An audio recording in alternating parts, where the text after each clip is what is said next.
வாங்க ஈரல் ஃப்ரை எப்படி பண்ணுறதுன்னு பார்க்கலாம். அதுக்கு ஒரு கடாயில் எண்ணெய் விட்டு ஸ்பைசஸ்லாம் ஆட் பண்ணிக்கோங்க. சோம்பு, பட்டை, கிராம்பு, ஏலக்காய், ஸ்டார் அனீஸ், பிரியாணி இலைலாம் சேர்த்துக்கோங்க. சேர்த்துட்டு லைட்டாக பொரிஞ்சதும் கட் பண்ணி வச்சுருக்க 2 வெங்காயம் ஆட் பண்ணிக்கோங்க. கூடவே கருவேப்பிலை கொஞ்சம் ஆட் பண்ணிக்கோங்க. ஆட் பண்ணி நல்லா கலந்து விடுங்க.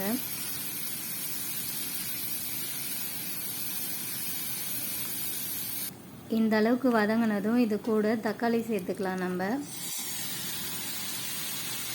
இதெல்லாம் சீக்கிரமாக வதங்கிறதுக்கு தேவையான அளவு உப்பு சேர்த்துக்கலாம். சேர்த்து நல்லா வதக்கி விடுங்க.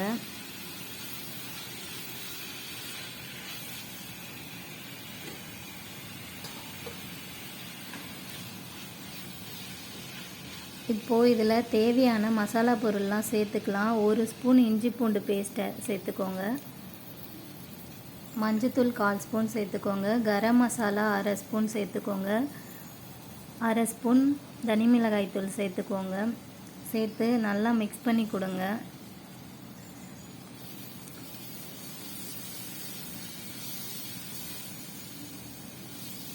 இப்போது இதில் க்ளீன் பண்ணி வச்சுருக்க ஈரலை ஆட் பண்ணிக்கலாம்.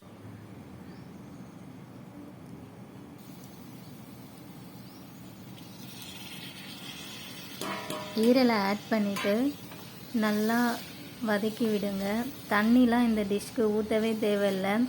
ஈரல் ரொம்ப சாஃப்டானது. ஒரு 5லேருந்து 10 நிமிஷத்துக்குள்ளே இந்த டிஷ்ஷே ரெடி ஆகிடும். நல்லா வதக்கி விட்டு தட்டு போட்டு மூடி ஸ்லோ ஃப்ளேமில் வச்சு ஒரு 2 நிமிஷம் குக் பண்ணுங்கள்.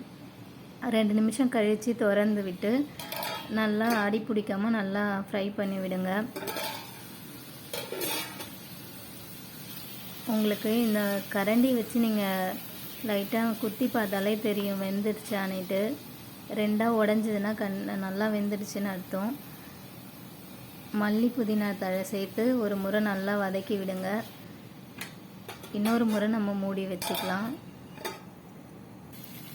இங்கே பாருங்கள், இன்னொரு முறை மூடி வச்சு குக் பண்ணவும் நல்லா சுக்கா மாதிரி ரெடியாகி வந்துடுச்சு. நம்ம இறக்கிறதுக்கு முன்னாடி பெப்பர் தூள் ஆட் பண்ணி ஒரு 1/2 கரண்டி பெப்பர் தூள் ஆட் பண்ணிக்கலாம். ஆட் பண்ணி இந்த ஸ்டேஜில் ஃப்ளேம் ஹை வச்சுக்கோங்க. நல்லா வறுத்து எடுத்துக்கலாம். எல்லாத்தையும் ஒன்றா மிக்ஸ் ஆகிட்டு நல்லா சுருண்டு வரட்டும். அவ்வளோதான், அடி பிடிக்காமல் நல்லா வறுத்து எடுத்துக்கோங்க. இப்போது மல்லித்தழை தூவி இறக்கிடலாம். டேஸ்ட்டு செம்மையாக இருக்கும். ட்ரை பண்ணி பார்த்து எப்படி இருந்ததுன்னு சொல்லுங்கள். நெக்ஸ்ட் வீடியோவில் பார்க்கலாம். பாய்.